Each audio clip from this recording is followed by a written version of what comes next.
ಅದರ ಜೊತೆಗೆ ಸರ್, ಈಗಾಗಲೇ ಮುಖ್ಯಮಂತ್ರಿ ಬದಲಾವಣೆ ಏನೋ ಆಯಿತು, ಹೈಕಮಾಂಡ್ ತೆಗೆದುಕೊಂಡಂತಹ ನಿರ್ಧಾರಕ್ಕೆ ಈಗ ಸದ್ಯ ಸಿದ್ದರಾಮಯ್ಯ ಅವರು ಅಥವಾ ಡಿ.ಕೆ. ಶಿವಕುಮಾರ್ ಅವರು ಬದ್ಧರಾಗಿ ಅವ್ರ ಕೆಲಸಗಳನ್ನ ಕಾರ್ಯಗಳನ್ನ ಮಾಡ್ತಾ ಇದ್ದಾರೆ. ಆದ್ರೆ ಎಲ್ಲ ಒಂದ್ ಕಡೆ ಸರಿಯಾಗಿ ಇದನ್ನ ನಿರ್ವಹಣೆ ಮಾಡ್ತಾ ಇಲ್ಲ ಅಂತ ಅನ್ಸುತ್ತೆ ಹೈಕಮಾಂಡ್. ಸಿದ್ದರಾಮಯ್ಯ ಇಳಿದ ಮೇಲೆ ಇದು ಬೇರೆ ತರ ಟ್ವಿಸ್ಟ್ ಮೇಲೆ ಟ್ವಿಸ್ಟ್ ಸಿಗ್ತಾ ಇದೆ ಅಂತ. ಎಸ್, ಆಕ್ಚುಲಿ ಏನಾಗ್ತಾ ಇದೆ ಅಂದ್ರೆ, ಸಿದ್ದರಾಮಯ್ಯನವರು ರಾಜೀನಾಮೆ ಕೊಟ್ಟ ಮೇಲೆ ಅವ್ರು ಸೈಲೆಂಟ್ ಆದ್ರೆ ಈ ರೀತಿ ಪ್ರಶ್ನೆಗಳು ಹುಟ್ಟತಾ ಇರಲಿಲ್ಲ ನಿಶ್ಚಿತ. ಡಿ.ಕೆ. ಶಿವಕುಮಾರ್ ಅವ್ರಿಗೆ ಹೆಂಗಾಗುತ್ತೋ ಆ ಥರ ಮಾಡ್ಕೊಂಡು ಹೋಗ್ತಾ ಇರ್ತಿದ್ರು. ಆದರೆ ಸಿದ್ದರಾಮಯ್ಯ ಸೈಲೆಂಟ್ ಆಗಿಲ್ವಲ್ಲ ಇಲ್ಲಿ. ಸಿದ್ದರಾಮಯ್ಯ ಡಿ.ಕೆ. ಶಿವಕುಮಾರ್ ಅವರಿಗೆ ಯಾವುದೇ ರೀತಿಯ ಕ್ರೆಡಿಟ್ ಹೋಗೋದು ಅವ್ರಿಗೆ ಇಷ್ಟ ಇಲ್ಲ. ಡಿ.ಕೆ. ಶಿವಕುಮಾರ್ ಮುಖ್ಯಮಂತ್ರಿಯಾಗಿ ಒಬ್ಬ ಸಕ್ಸಸ್ಫುಲ್ CM ಆಗಬೇಕು ಅನ್ನೋದು ಕೂಡ ಸಿದ್ದರಾಮಯ್ಯನವ್ರಿಗೆ ಇಷ್ಟ ಇಲ್ಲ ಅಂತ ಅನ್ಸುತ್ತೆ. ಕಾಂಗ್ರೆಸ್ನಲ್ಲಿ ಈಗಿರುವಂಥ ಬೆಳವಣಿಗೆಗಳನ್ನು ನೋಡಿದರೆ, ಕೃಷ್ಣ ಬೈರೇಗೌಡರು ಇವತ್ತು ರೆಬಲ್ ಆಗಿರೋದು, ಬಂಡಾಯ ಎದ್ದಿರೋದು, ಆಮೇಲೆ ರಾಮಲಿಂಗಾರೆಡ್ಡಿ ಅವರು ಮೊನ್ನೆ ರಿಸೈನ್ ಮಾಡಿರೋದು, ಬೇರೆ ಬೇರೆ ನಾಯಕರು ಬೇರೆ ಬೇರೆ ರೀತಿ ಹೇಳಿಕೆಗಳನ್ನು ಕೊಡೋದನ್ನು ಗಮನಿಸಿದರೆ, ಆಮೇಲೆ ಮಂತ್ರಿ ಮಂಡಲದಲ್ಲಿ ಸಿದ್ದರಾಮಯ್ಯನವರ ಬಣದವರಿಗೆ ಸಿಕ್ಕಂತಹ ಒಂದು ಪ್ರಾತಿನಿಧ್ಯ, ಇಂಪಾರ್ಟೆನ್ಸ್, ಅದೆಲ್ಲ ನೋಡಿದರೆ ಸಿದ್ದರಾಮಯ್ಯನವರು ಸೈಲೆಂಟ್ ಆಗಿಲ್ಲ ಅಂತ ಅನಿಸುತ್ತೆ. ಅವರು ಕೂಡ ಹೇಳಿದ್ದಾರೆ, ನಾನು ರಾಜೀನಾಮೆ ಕೊಡ್ತಿರೋದು ಮುಖ್ಯಮಂತ್ರಿ ಸ್ಥಾನಕ್ಕೆ ಮಾತ್ರ, ನನ್ನ ಹೋರಾಟ ಮುಂದುವರಿಯುತ್ತೆ ಅನ್ನೋದನ್ನು ಕೂಡ ಹೇಳಿದ್ದಾರೆ. ಹಂಗಿದ್ದಾಗ ಡಿ.ಕೆ. ಶಿವಕುಮಾರ್ ಆಗಲಿ ಏನು ಮಾಡ್ಲಿಕ್ಕೆ ಸಾಧ್ಯ? ಒಂದು ಸ್ವತಂತ್ರವಾಗಿ ಅವ್ರು ಕಾರ್ಯನಿರ್ವಹಿಸಬೇಕಲ್ವಾ? ಅವರ ಅಧಿಕಾರದ ಛಾಯೆ ಏನಿದೆ, ಅವರ ಮಹತ್ವಾಕಾಂಕ್ಷೆ ಏನಿದೆ ಅನ್ನೋದು ಅವರ ತೀರ್ಮಾನಗಳಲ್ಲಿ ಗೊತ್ತಾಗಬೇಕಲ್ವಾ? ರಾಜ್ಯ ಅಭಿವೃದ್ಧಿ ಹತ್ರ ಹೋಗ್ಬೇಕು. ಒಬ್ಬೊಬ್ರದ್ದು ಒಂದೊಂದು ಮೈಂಡ್ ಸೆಟ್ ಇರುತ್ತೆ ನಿಶ್ಚಿತ. ಈಗ ಸಿದ್ದರಾಮಯ್ಯನವ್ರದ್ದು ಒಂದು ಮೈಂಡ್ ಸೆಟ್ ಇದೆ, ಡಿ.ಕೆ.ದು ಒಂದು ಮೈಂಡ್ ಸೆಟ್ ಇದೆ, ಯಡಿಯೂರಪ್ಪನವ್ರದ್ದು ಒಂದಿರುತ್ತೆ, H.ಡಿ. ಕುಮಾರಸ್ವಾಮಿದು ಮತ್ತೊಂದು ರೀತಿ ಮೈಂಡ್ ಸೆಟ್ ಇರುತ್ತೆ. ಆ ಮೈಂಡ್ ಸೆಟ್ ಪ್ರಕಾರ ಅಧಿಕಾರ ನಡೆಸ್ತಿರ್ತಾರೆ. ಈಗ ಸಿದ್ದರಾಮಯ್ಯನವರು ಅವರ ಒಂದು ಯಾವ ರೀತಿ ಅವರ ಮಹತ್ವಾಕಾಂಕ್ಷೆ ಇದೆ ಅನ್ನೋದ್ರ ಪ್ರಕಾರ ಅವ್ರು ನಡೆಸಿದ್ರು ಅಂತ ಅಂದಾಗ, ಡಿ.ಕೆ. ಶಿವಕುಮಾರ್ ಅವರಿಗೆ ಯಾವ ರೀತಿ ಯೋಚನೆಗಳಿದೆ ಅನ್ನೋದನ್ನ ನಡೆಸಬೇಕಲ್ವಾ? ಅದಕ್ಕೆ ಟೈಮ್ ಕೊಡಬೇಕಲ್ವಾ? ಅದನ್ನ ಟೈಮ್ ಕೊಡ್ತಾ ಇಲ್ಲ ಇಲ್ಲಿ. ಕಾರಣ ಏನಂದ್ರೆ, ನೀವು ಹೇಳೋ ಪ್ರಕಾರ ಸಿದ್ದರಾಮಯ್ಯನವರು ಇಲ್ಲಿ ಸೈಲೆಂಟ್ ಆಗಿಲ್ಲ. ಸಿದ್ದರಾಮಯ್ಯನವರು ಎಲ್ಲಿಯವರೆಗೂ ಸೈಲೆಂಟ್ ಆಗಿರಲ್ವೋ ಅಲ್ಲಿವರೆಗೂ ಡಿ.ಕೆ. ಶಿವಕುಮಾರ್ ಈ ರೀತಿ ಪಡ್ತಾನೆ ಇರಬೇಕಾಗುತ್ತೆ, ಸಂಕಷ್ಟ ಎದುರಿಸಲೇಬೇಕಾಗುತ್ತೆ ನಿಶ್ಚಿತ. ಇನ್ನು ಅಧಿಕಾರ ಸಿಕ್ಕಾಗೆಲ್ಲ ಆಡಳಿತ ನಡೆಸುವಂತಹ ಪಕ್ಷ ಕಚ್ಚಾಟ ಮಾಡೋದು ವಾಡಿಕೆ ಅನ್ನೋ ತರ ಕರ್ನಾಟಕದಲ್ಲಿ. ಅದರಲ್ಲೂ ಹಿಂದಿನ ಬಿಜೆಪಿ ಸರ್ಕಾರದಲ್ಲೂ ಕೂಡ ಹೀಗೆ ಆಗಿತ್ತು. ಯಾಕಂದ್ರೆ ಮೂರ್ ಜನ ಮುಖ್ಯಮಂತ್ರಿಗಳು ಬದಲಾಗಿದ್ರು. ಈಗ ಕಾಂಗ್ರೆಸ್ನಲ್ಲೂ ಕೂಡ ಹಿಂಗೆ ಆಗ್ತಾ ಇದೆ. ಈಗ ಎರಡನೇ ಮುಖ್ಯಮಂತ್ರಿ ಈಗ ಏನಾಗಿದೆ, ಕಾಂಗ್ರೆಸ್ ಅಥವಾ ಬಿಜೆಪಿ ಅನ್ನೋ ತರದಲ್ಲ ಇದು. ಇವ್ರು ಎಲ್ಲ ಒಂದೇ ಅಜೆಂಡಾ. ಈ ಕರ್ನಾಟಕದ ಪರಿಸ್ಥಿತಿ ಈ ರೀತಿ ಆಗಿದೆ. ಯಾವಾಗ S.M. ಕೃಷ್ಣ ಅವ್ರದ್ದು ಮುಗಿದ ಮೇಲೆ ಕಿಚಡಿ ಸರ್ಕಾರ ಅನ್ನೋ ಥರದ್ದಾಯಿತು. ಅದಾದಮೇಲೆ ಅಗೇನ್ ಸಿದ್ದರಾಮಯ್ಯನವರು 2013ರಿಂದ 18, ಅದಾದಮೇಲೆ 18ರಿಂದ 23 ಸರ್ಕಾರದಲ್ಲಿ ಕುಮಾರಣ್ಣ ಚೀಫ್ ಮಿನಿಸ್ಟರ್, ಅದಾದಮೇಲೆ ಯಡಿಯೂರಪ್ಪ ಚೀಫ್ ಮಿನಿಸ್ಟರ್, ಅದಾದಮೇಲೆ ಬೊಮ್ಮಾಯಿ ಚೀಫ್ ಮಿನಿಸ್ಟರ್. ಆಮೇಲೆ 2013ರಿಂದ 18 2008ರಿಂದ 13 ಫಸ್ಟು ಯಡಿಯೂರಪ್ಪ ಚೀಫ್ ಮಿನಿಸ್ಟರ್, ಅದಾದಮೇಲೆ ಸದಾನಗೌಡರು ಚೀಫ್ ಮಿನಿಸ್ಟರ್, ಅದಾದಮೇಲೆ ಜಗದೀಶ್ ಶೆಟ್ಟರ್ ಚೀಫ್ ಮಿನಿಸ್ಟರ್. ಮೂರು ಜನ ಮುಖ್ಯಮಂತ್ರಿಗಳು. ಈ ಅವಧಿಯಲ್ಲಿಯೂ ಕೂಡ ಇಬ್ಬರು ಮುಖ್ಯಮಂತ್ರಿಗಳಾದರು ಕರ್ನಾಟಕದಲ್ಲಿ. ಒಂದೇ ಅವಧಿಗೆ ಒಬ್ಬರೇ ಮುಖ್ಯಮಂತ್ರಿ ಆಗುವಂಥ ವಾತಾವರಣ ಯಾವ ರಾಜ್ಯದಲ್ಲಿರುತ್ತೋ ಆ ರಾಜ್ಯ ಅಭಿವೃದ್ಧಿ ವಿಚಾರದಲ್ಲಿ ಸ್ವಲ್ಪ ಮುಂದುವರಿಯುತ್ತೆ ಅಂತ ಹೇಳ್ಬೋದು. ಇದು ಕಾಂಗ್ರೆಸ್ ಆಗಲಿ ಬಿಜೆಪಿ ಆಗಲಿ ಅಧಿಕಾರದ ಹಪಾಹಪಿತನಕ್ಕೆ ಎಷ್ಟು ಬಿದ್ದಿದ್ದಾವೆ ಅನ್ನೋದಕ್ಕೆ ಇದು ಜ್ವಲಂತ ಉದಾಹರಣೆ. ಪಕ್ಷಗಳು ಮಾತ್ರ ಬೇರೆ, ಅಜೆಂಡಾ ಒಂದೇ. ಇಬ್ಬರು ಕೂಡ ಯಾವುದೋ ಆಡಳಿತಾತ್ಮಕ ನಿರ್ಧಾರಗಳಿಗಾಗಿ ಮುಖ್ಯಮಂತ್ರಿ ಸ್ಥಾನವನ್ನು ಬದಲಾಯಿಸಿರೋದಲ್ಲ, ಅವರ ರಾಜಕೀಯ ಲಾಭಗಳಿಗಾಗಿ ರಾಜಕೀಯವಾಗಿ ಅವರು ಅಗ್ರಿಮೆಂಟ್ ಪ್ರಕಾರ ನಡ್ಕೋಬೇಕು ಅನ್ನೋದಕ್ಕೋಸ್ಕರ.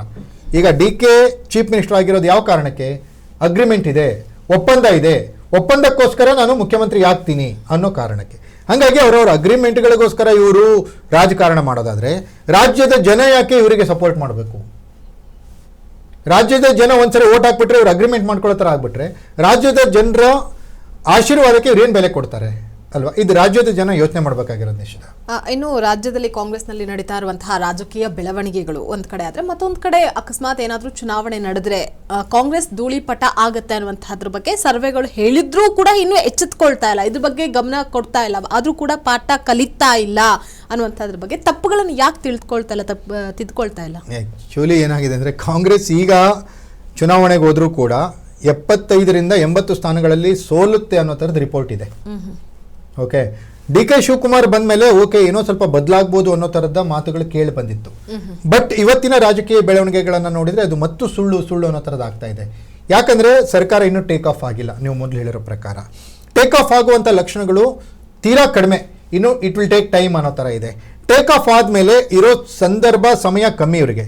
ಆ ಸಮಯದಲ್ಲಿ ಇವ್ರು ಏನು ಮಾಡ್ತಾರೆ ಅನ್ನೋದು ಕೂಡ ಇಂಪಾರ್ಟೆಂಟ್ ಆಗುತ್ತೆ. ಡಿ.ಕೆ. ಶಿವಕುಮಾರ್ ನಿಜವಾಗಿಯೂ ಈಗ ಸಂಕಷ್ಟದಲ್ಲಿದ್ದಾರೆ. ಡಿ.ಕೆ. ಶಿವಕುಮಾರ್ ಮುಂದಿನ ಹಾದಿ ಅಷ್ಟು ಸುಲಭವಾಗಿಲ್ಲ. ಡಿ.ಕೆ. ಶಿವಕುಮಾರ್ ಮುಂದೆ ತುಂಬಾ ಕಷ್ಟಪಡಬೇಕಾಗಿದೆ. ಸಿದ್ದರಾಮಯ್ಯನವರು ಸೂತ್ರಧಾರ ಅನ್ನೋ ತರ ಆಗ್ತಾ ಇದೆ. ಡಿ ಕೆ ಅಂತ ಪಾತ್ರಧಾರಿ ಆ ಸೂತ್ರವನ್ನು ಹೇಗೆ ನಿಭಾಯಿಸ್ತಾರೆ ಅನ್ನುವಂಥದ್ದು. ಡಿ ಕೆ ಅವರ ಒಂದು ಅಗ್ರೆಸಿವ್ನೆಸ್, ಡಿ ಕೆ ಅವರ ಆಟಿಟ್ಯೂಡ್, ಹಾಗೆ ಡಿ ಕೆ ಅವರ ಕೆಲವೊಂದು ಗುಣಗಳನ್ನು ನೋಡಿದರೆ ಡಿ ಕೆ ಶಿವಕುಮಾರ್ ಕಾಂಗ್ರೆಸ್ನಲ್ಲಿ ಸಿದ್ದರಾಮಯ್ಯನವ್ರಿಗೆ ಮತ್ತು ಕಾಂಗ್ರೆಸ್ನ ಇತರೆ ನಾಯಕರಿಗೂ ಕೂಡ ಇಲ್ಲಿ ಬೇರೆ ರೀತಿಯ ಭಿನ್ನಾಭಿಪ್ರಾಯಗಳು ಬಂದರೂ ಕೂಡ ಅದು ಅತಿಶಯೋಕ್ತಿ ಅಂತೂ ಅಲ್ಲ. ಡಿ ಕೆ ಶಿವಕುಮಾರ್ ಇದನ್ನೆಲ್ಲ ಹೇಗೆ ಎದುರಿಸ್ತಾರೆ ಅನ್ನೋದ್ರ ಮೇಲೆ ಡಿ ಕೆ ಮುಂದಿನ 2 ವರ್ಷಗಳ ಕಾಲ ಯಾವ ರೀತಿ ಅಧಿಕಾರ ನಡೆಸ್ತಾರೆ ಅನ್ನೋದು ಕೂಡ ಇಲ್ಲಿ ಇಂಪಾರ್ಟೆಂಟ್ ಆಗುತ್ತೆ ನಿಶ್ಚಿತ. ಎಸ್ ಸರ್, ಅದರ ಜೊತೆಗೆ ಸಿದ್ದರಾಮಯ್ಯ ಅವರ ಆಪ್ತರಲ್ಲಿ ಕೆಲವೊಂದಿಷ್ಟು ಜನರು ಅಂತ ಹೇಳಿ ಪ್ರಮುಖವಾಗಿ ಗುರುತಿಸಿಕೊಂಡಂಥವ್ರು ಅದು ಜಮೀರ್ ಅಹಮದ್ ಖಾನ್ ಆಗಿರ್ಬೋದು, ಅವ್ರ ಸಂಪುಟದಲ್ಲಿ ಇಲ್ಲ. ಜೊತೆಗೆ ಸತೀಶ್ ಜಾರಕಿಹೊಳಿ ಅವರಿಗೆ ಒಂದೇ ಒಂದು ಖಾತೆ ಇದೆ. ಇನ್ನು HC ಮಹಾದೇವಪ್ಪ ಅವ್ರಿಗೂ ಕೂಡ ಮಂತ್ರಿಗಿರಿ ಇಲ್ಲ ಅನ್ನೋಂಥದ್ದು. ಇದೆಲ್ಲ ಏನು ಹೇಗೆ ಮುಂದೆ? ಆಕ್ಚುಲಿ ಈಗ ಏನು ಗೊತ್ತಾ, ಅಹಿಂದ ಅನ್ನೋದಕ್ಕೆ ಡಿ ಕೆ ಶಿವಕುಮಾರ್ ಇಟ್ಟಿರೋ ಟೈಮ್ ಬಾಂಬ್ ಇದೆಲ್ಲ. ಜಮೀರ್ ಅಹಮದ್ ಖಾನ್ ಅವರ ಯಾವುದೋ ಒಂದು ಆಡಿಯೋವನ್ನು ಯಾವಾಗಲೂ ರಿಲೀಸ್ ಮಾಡಿಬಿಟ್ಟು ವೈರಲ್ ಮಾಡಿ ಅವರಿಗೆ ಮಂತ್ರಿ ಸ್ಥಾನ ಇಲ್ಲದೆ ಇರೋ ಥರ ಮಾಡಿದ್ರು. ಸತೀಶ್ ಜಾರಕಿಹೊಳಿಗೆ KPCC ಅಧ್ಯಕ್ಷ ಆಗಬೇಕು ಅಂದರೂ ಕೂಡ ಅದಕ್ಕೆ ಬೇರೆ ಬೇರೆ ಏನೇನೋ ಕಾರಣಗಳನ್ನು ಹೇಳಿ ಅವರಿಗೆ ಅಧ್ಯಕ್ಷ ಸ್ಥಾನ ಸಿಗದೇ ಇರೋ ಥರ ಮಾಡಿದ್ರು.